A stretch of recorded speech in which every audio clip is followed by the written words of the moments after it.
हाँ, अब हम करने जा रहे हैं फर्स्ट का 4th नंबर का क्वेश्चन। सब्स्टिट्यूशन मेथड से आपको सॉल्व करना है, ठीक है। तो इस क्वेश्चन के अंदर डेसिमल आ रहा है। बहुत सारे लोग डेसिमल से घबराते हैं, दशमलव से घबराते हैं। तो दशमलव से घबराने की जरूरत नहीं है, क्योंकि इसमें खास बात यह है कि सबके डेसिमल के बाद एक ही डिजिट है। ये देखिए, सब एक एक डिजिट है डेसिमल के बाद में। दशमलव के बाद सब में एक एक अंक है, इसलिए सब एक जैसा है। मतलब अगर मैं पहले इसको थोड़ा समझा देता हूँ और फिर मैं आपको शॉर्ट ट्रिक्स भी बता दूंगा। ये देखिए, पहले तो जीरो जो है ना, ये तो डिजाइन के लिए, जीरो को थोड़ी देर के लिए हटा दो। डेसिमल का 1 एक डिजिट है, इसलिए जीरो लगा दो। यहां भी डेसिमल का 1 लिखो, दशमलव के बाद में एक डिजिट है, इसलिए जीरो लगा दो। यहां पे 13 लिख लो, दशमलव का 1 लिखो, एक अंक है, इसलिए यहां जीरो लगा दो। ठीक है, फिर आगे बढ़ जाओ। ये 4x है, दशमलव का एक अंक है, दशमलव का एक अंक, एक दशमलव का एक लिख दो, एक डिजिट है तो जीरो लगा दो। यहां भी देखिए ध्यान से अच्छी तरह से, ये 5y, दशमलव का एक है, जीरो लगा दो। यहां 23 लिख लो, दशमलव का एक लिखो, एक डिजिट इसलिए जीरो लिख लो। ये देखिए आप सब जगह 10-10 लिख दिया। अब बोले ऐसा क्या करने से फायदा होगा? ऐसा करने से ये फायदा होगा कि 1/10 को तू कॉमन ले ले, तो क्या बचेगा? 2x 3y इक्वल 13/10 में ऊपर वाली इक्वेशन को सॉल्व करके बता देता हूं, नीचे वाले को सेम ऐसा कैसे होगा। ठीक है, अब आगे बढ़ जाते हैं इसके। तो 2x प्लस 3y इक्वल 13/10। ले भैया 1/10 ऊपर भाग जा, ये 10/1 हो गया। ये 10 से 10 कट गया, ठीक है। 2x प्लस 3y इक्वल 30, ये आई इक्वेशन नंबर 1। अब दशमलव को हटाने के बाद में ऐसे ही दूसरी इक्वेशन में भी 10 कॉमन आ जाएगा और क्या बचेगा? 4x प्लस 5y इक्वल 23, ये आ जाएगी आपकी इक्वेशन नंबर 2। ये हो गया सर। ऐसे करके करो, 10 कॉमन ले लिया, 10 कॉमन लिया, ऊपर जो बचा वो लिख दिया और 10 को इधर लेकर ये हो। इक्वेशन नंबर 1 में भी ऐसी किया, इक्वेशन नंबर 2 में भी किया। ये ऐसा कैसे है? लेकिन आपकी मैथ्स अच्छी है और ऐसा क्वेश्चन अगर एग्जाम में आता है तो आप दूसरी तरीके से भी कर सकते हो। सेकंड मेथड इसकी सेकंड मेथड क्या होगी? आपको तो मालूम है, सब डेसिमल के बाद एक ही डिजिट है।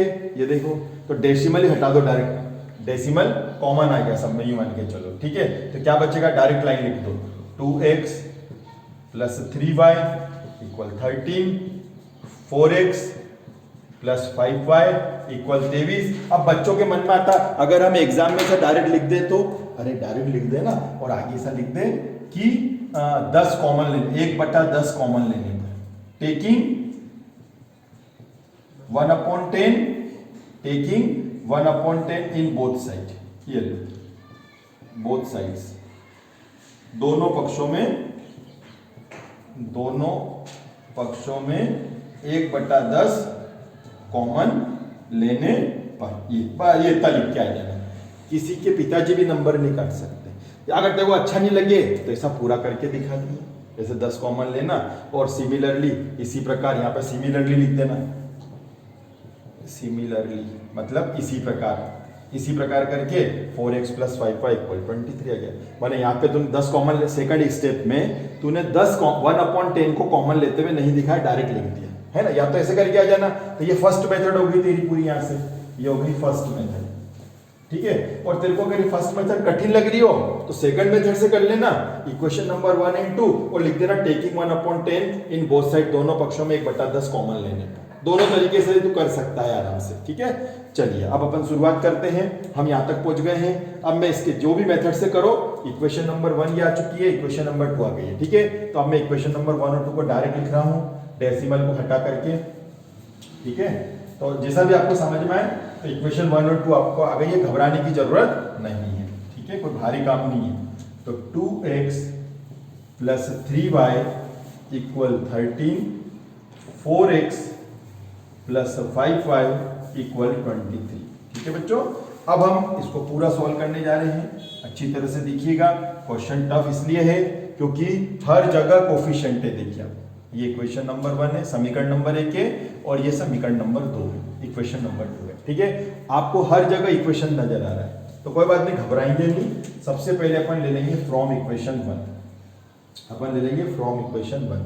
ये देखिए, फ्रॉम इक्वेशन 1 समीकरण 1 से, ये लिख लेते हैं। चलो भैया आ जा, नीचे आ जा। 2x plus 3y equal 30। हाँ भैया, किसको रोकें, सब क्या के कोफिशिएंट है, करना तो पड़ेगा इसे। तो एक काम करो, जब ऐसा क्वेश्चन आ जाता है और अगर 2 हो तो 2 को ले लेना चाहिए बच्चों। ऐसे कोई रूल नहीं है ना, रूल नहीं है, पर 2 को लेने से थोड़ा सा क्वेश्चन इजी हो जाता है। चलिए 2 को ले लिया, चल तू भाग इधर, चले जा, ये चला, ठीक है। अब ये टफ क्वेश्चन चल रहा है, ध्यान से देखते जाना। 2 भाई साहब नीचे आ जाओ, तो ये 2 क्योंकि जो अकेला रहेगा वो प्लस में रहेगा, नियम तो वही है। तो x को अकेला छोड़ दे और तू इधर भाग करके आ जा। ये आ गया सब आपका इक्वेशन नंबर 3, ठीक है। कठिन तो है, अपॉन में आ रहा है, ठीक है। इक्वेशन नंबर, इस इक्वेशन 3 में x की वैल्यू को सब्स्टिट्यूट कर दो समीकरण नंबर 2 में। तो यहां पर चलते हैं अपन, समीकरण 2 में x का मान रखने पर, ठीक है, in the value of x in equation second. तो चलो भैया सेकंड लिख लो, तो 4x प्लस 5y इक्वल 23, 4 की जगह 4, ठीक है। अब हमारे पास में x की वैल्यू आ रही है, क्या है x की वैल्यू, ले आ जा भैया, तू आ जा। ये देखो हमको एक थोड़ा सा फायदा कर दिया है, इतने टफ क्वेश्चन में फायदा हो गया। अब आप बोलोगे क्या फायदा करा है, ये देख ले, 2 से 4 कैंसिल होने से क्वेश्चन अब बहुत छोटा हो जाएगा। सपोज करो अगर यहां पर 3 होता या 5 होता तो ये क्वेश्चन कम से कम 8-10 लाइन बढ़ जाता, लेकिन इसका यहीं पे प्रायश्चित हो जाएगा, यहीं पे जान छोड़ देगा। 2 1 जा 2, 2 2 जा 4, ठीक है। हमने बोला बहुत अच्छा क्वेश्चन था, क्या करें, कैंसिल हो, ठीक है। ये 2 2 जा 4 हो गया। अब इस 2 का अंदर इंटू कर लो, 26 6y प्लस 5y इक्वल 23, ठीक है। चलिए भैया आगे बढ़ रहे हैं।